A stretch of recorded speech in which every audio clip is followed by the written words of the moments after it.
हम्म?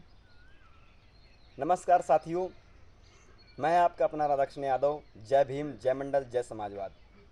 साथियों, देश में तीसरे चरण के चुनाव हो रहे हैं। मैं इस समय अपने गांव, पैतृक गांव जसापुर आया हुआ हूं। कन्नौज लोकसभा के अंतर्गत मेरा गांव आता है। उसी से सटी हुई लोकसभा अकबरपुर रनिया लोकसभा है। मैं आप सबसे निवेदन एवं विनती करता हूं कि वहां से पीडीए का नारा देने वाले माननीय राष्ट्रीय अध्यक्ष अखिलेश यादव जी की एक विचारधारा चुनाव लड़ रही है। राजा रामपाल पाल समाज से आने वाले बड़े होनहार नेता, पूर्व में सांसद, जिन्होंने कई कार्य कराए हैं। मैं आपसे अपील एवं विनती करता हूं, जितने मेरे युवा साथी हैं, जितने मुझे सुन पा रहे हैं, मैं उन सब से अपील करता हूं कि पिछड़ों के नेता, दलितों के नेता, बाबा साहब के संविधान को बचाने के लिए जो हमेशा तत्पर रहते हैं, उन्होंने कई कार्य किए हुए हैं। आप जब कानपुर में घुसेंगे, अकबरपुर रनिया लोकसभा में जब आप प्रस्थान करेंगे, तो आप उनके कामों को देखेंगे।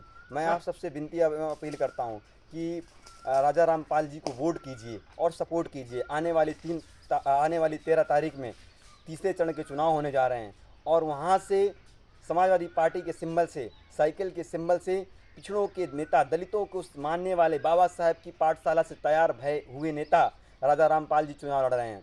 मैं आपसे, वहाँ की क्षेत्र की जनता से अपील करता हूँ कि इस चुनाव में आप आइए और पार्टिसिपेट कीजिए। ये चुनाव संविधान बचाने का चुनाव है, ये चुनाव आरक्षण बचाने का चुनाव है, ये चुनाव बाबा साहब के दिए हुए विचारों को बचाने का चुनाव है, ये चुनाव बिरसा फुले अम्बेडकर, ज्योतिबा ज्योतिबा के विचारों को बचाने का चुनाव है। ये चुनाव लोहिया, पेरियार, ललई सिंह के बचाने, उनकी विचारधारा को बचाने का चुनाव है। आप आइए।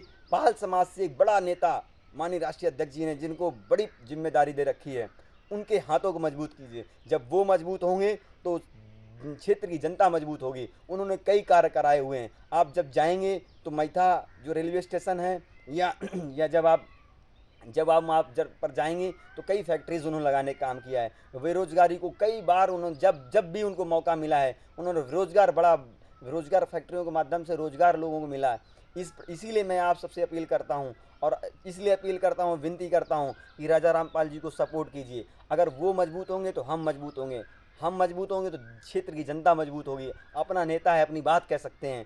इसलिए मैं बार बार कह रहा हूँ कि पिछड़ों को मंदिरों में जाने बाद मंदिर धुलवाया जाता है। आप समझिए, ये खाई जो पैदा की जा रही है हिंदू मुस्लिम के नाम पर, इस खाई को भरने का काम कीजिए। देश गंगा जमनी तहजीब के नाम से जाना जाता है। हमारा देश धार्मिक देश नहीं है। हम लोग, हमारे देश की संविधान की जो प्रस्तावना कहती है कि हम भारत के लोग, भारत को एक समाजवादी, पंथ निरपेक्ष, लोकतंत्रात्मक गणराज्य बनाने के लिए हम लोग तत्पर रहते हैं। इसीलिए समाजवादी पार्टी ने हमेशा पीडीए की बात की है। पिछड़े, दलित, अल्पसंख्यक, आधी आबादी में महिला आ रही हैं। महिलाओं को 25 साल की महिला सरोज हमारी यहाँ से, हमारी पार्टी से चुनाव लड़ रही है। इसलिए आप आइए और राजा रामपाल जी के हाथों को मजबूत कीजिए। जय भीम, जय मंडल, जय समाजवाद।